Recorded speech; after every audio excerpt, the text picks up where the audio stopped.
حابب أطلع فاصل عشان نستكمل مع ضيوفنا بقية الحلقة، ولما نرجع من الفاصل هيكون معانا اتصال هاتفي من دولة جميلة جدا عزيزة على قلوبنا.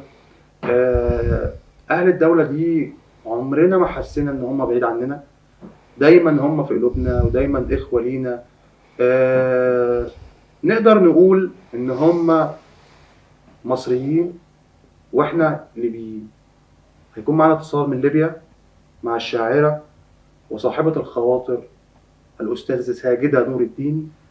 هنكلمها ونعرف منها الأجواء الرمضانية في ليبيا شكلها إيه، وهل اختلفت عن زمان ولا زي ما هي، وكمان نسمع منها بعض الخواطر الخاصة برمضان. فاصل ونرجع لكم تاني.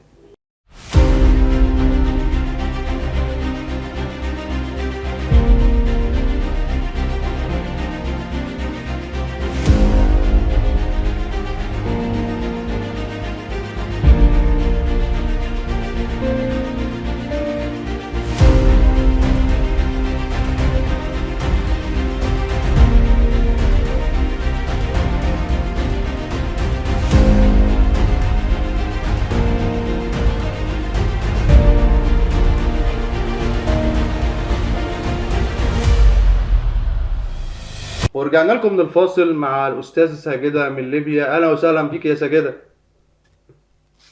أهلا وسهلا، مساء الورد عليكم وكل سنة وانتم طيبين.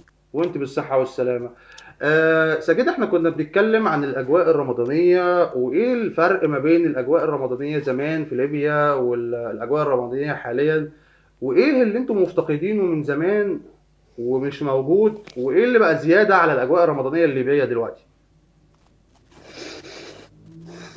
أم، أكتر حاجة احنا مفتقدينها من الوقت اللي فات لحد دلوقتي مم. هي اللمة الحلوة والجامعة الحلوة. تمام. زمان كنا بنتجمع وكانوا الكبار هم اللي بيجمعونا، مم. فكانت اللمة حلوة قوي. أم، كنا بنتجمع في بيت الجد أو في بيت الأهل بصفة عامة يعني. مم.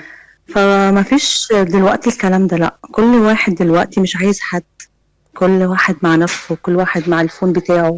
تمام. فزمان كنا بنتجمع في حاجة حلوة مرتبطين بحاجة حلوة، في كل حاجة كانت بتفرق جدا يعني، انت تقصدي غير الوقت اللي الألفة؟ احنا عايشين انت دلوقتي. تقصدي الألفة الألفة الألفة والدفء الأسري. وصلت الرحم، وصلت الرحم وكل حاجة. دلوقتي مفيش حد بقى عايز حد، مم. وكل واحد مع نفسه. فاحنا لسه هنصلح من نفسنا، ولسه في ناس عايزة بعض يعني بصفة عامة يعني. ف طب بجد احنا بنفتقد الدفع في الأسرة. طب احنا كنا عايزين نعرف الأجواء الليبية بتبقى عاملة ازاي أول يوم رمضان يا ساجدة. مفيش، بنتجمع كلنا في بيت العيلة. اه. آه، فبنبقى كلنا العيلة كلها متجمعة في بيت العيلة، ونطبخ مع بعض، والرجالة مع بعض والولاد مع بعض والستات والحاجات دي يعني. مم.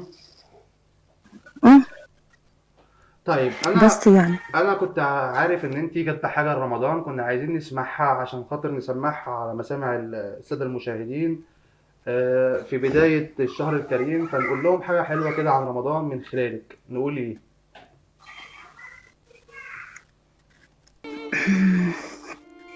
هقول الحمد لله الذي أحيانا فأوجد لنا مواسم للخير ونفحات للإيمان، وكل رمضان وأنتم أجد عملا وأكبر أملا وألم شملا وأسعد حالا وأوفر حلالا وأريح بالا وأكثر فالا وإلى الفردوس أقرب منهلا. فبالنسبة لعائلتي هقول عائلتي وطن وأنا من دونهم غربة، هي الشيء الوحيد الذي يبقى للنهاية. فلا حب كحب الأخت، ولا أمان كأمان الأب والأم، ولا سند كسند الأخ. علموا أبنائكم أن العم أب، وأن الخال عز، وأن العمة قلب داني، والخالة أم.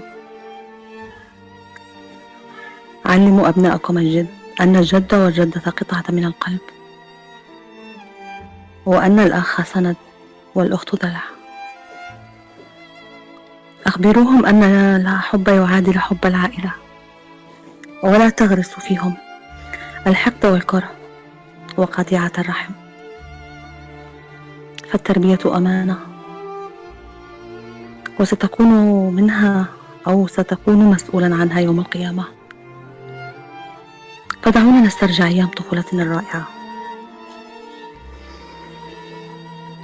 أيام طفولتنا الرائعة، ولأن لا شيء يؤمن للحماية كالسياج العائلي.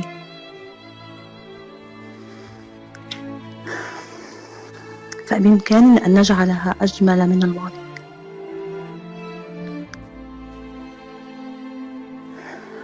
فهقول كلمة أخيرة: فحصنتكم برب الفلق ألا يقترب منكم سوء أو سوء ولا يضركم مع اسمه شيء. وشكرا لحسن استماعكم. والله انت اسعدتينا بجد بكلماتك يا ساجدة، وبجد احنا سعداء جدا باتصالك، وبنشكرك جدا على ميرسي. اتاحة الفرصة لينا ان احنا نسمع الصوت ميرسي. الجميل ده والكلمات وأنا الجميلة دي من ليبيا. لي وسلامنا طبعا لأهل ليبيا وأهلنا في ليبيا، وربنا يبارك لنا فيكم ويحفظكم من كل شر يا رب. اللهم آمين. وعايزين نقول حاجة لأهلنا في ليبيا: انتوا دايما على راسنا وجوه قلبنا وجوه عينينا، وانتوا ميرسي. أهلنا دايما، مش بنفترق، ودايما احنا شعب واحد وأهل واحد. ربنا يبارك فيكم ويحفظكم يا رب تاني مرة من كل شر. وبشكرك جدا اللهم يا آمين. ساجدة على اتصالك ميرسي معانا بجد. ومداخلتك معانا، بشكرك جدا. ميرسي. شكرا. فاصل ونرجع مع ضيوفنا نستكمل حلقتنا اللي كنا بنتكلم فيه من شوية.